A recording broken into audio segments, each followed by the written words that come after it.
I'm recording this update just as we are approaching the bank holiday weekend.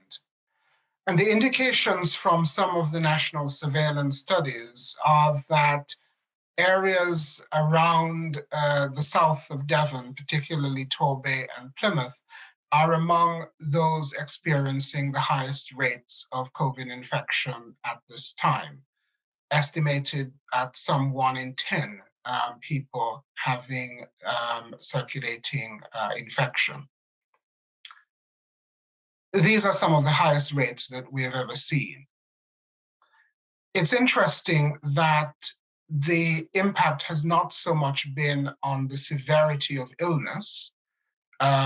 We certainly have seen more people being picked up with COVID in hospital, but it's mainly because they have been tested and shown to be positive, having come in for other conditions, not primarily for COVID. And yes, we have seen COVID contribute to a number of deaths. We have seen an increase in the number of people where COVID is one of the contributing causes of death, but we do not see COVID driving as the primary cause of death as we've seen before. The majority of those who have died in the month of March have been in their 60s, 70s, and older, and about half of those have been in care homes. That said, we have seen quite a lot of disruption because in Torbay, we rely heavily on the health and care, retail and hospitality sectors as key employers.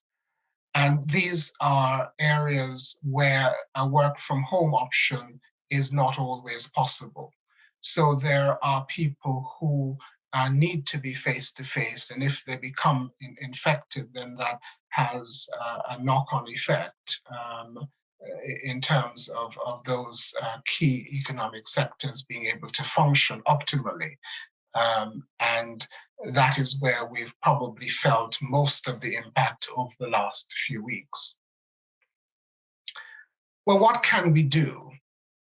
Clearly, those rates are driven by the fact that we have a circulating variant that spreads easily, that has the potential to reinfect people who have had COVID-19 before.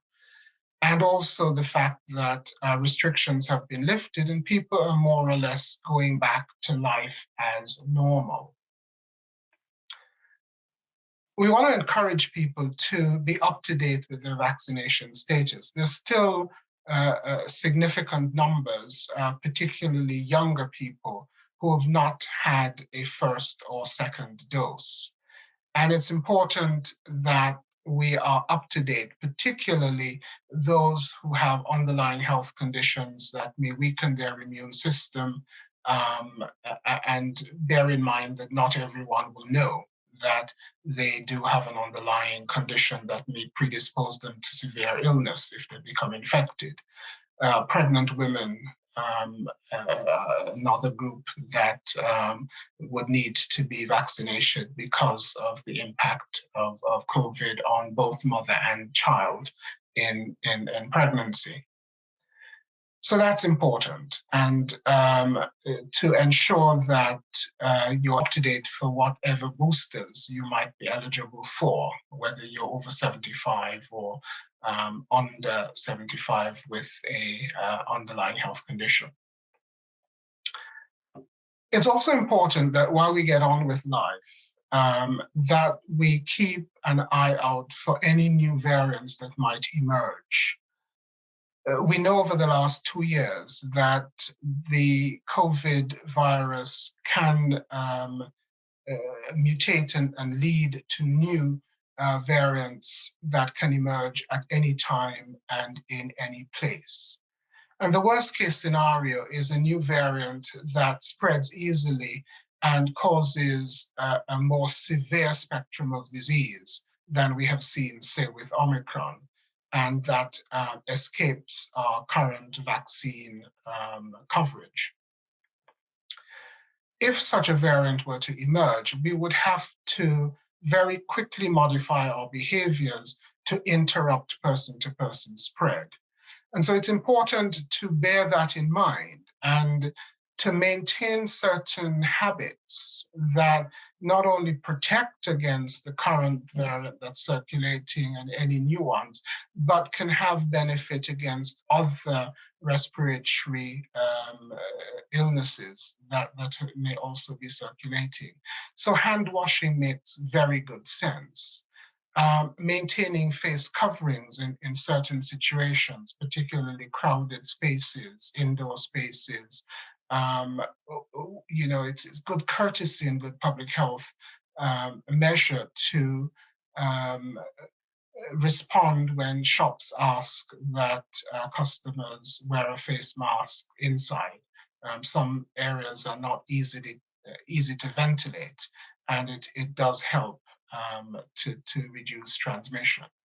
So whatever we can do to continue to remain cautious while we get on with life as usual, the measures that we continue to take to protect ourselves, our loved ones, and visitors to the Bay, all of these things are part of living safely with COVID. And I hope that as we enjoy ourselves during the bank holiday weekend and into the other holidays as we go into summer, that we continue to be mindful of good public health measures that we can all take in our day-to-day lives to ensure that we remain protected as much as possible.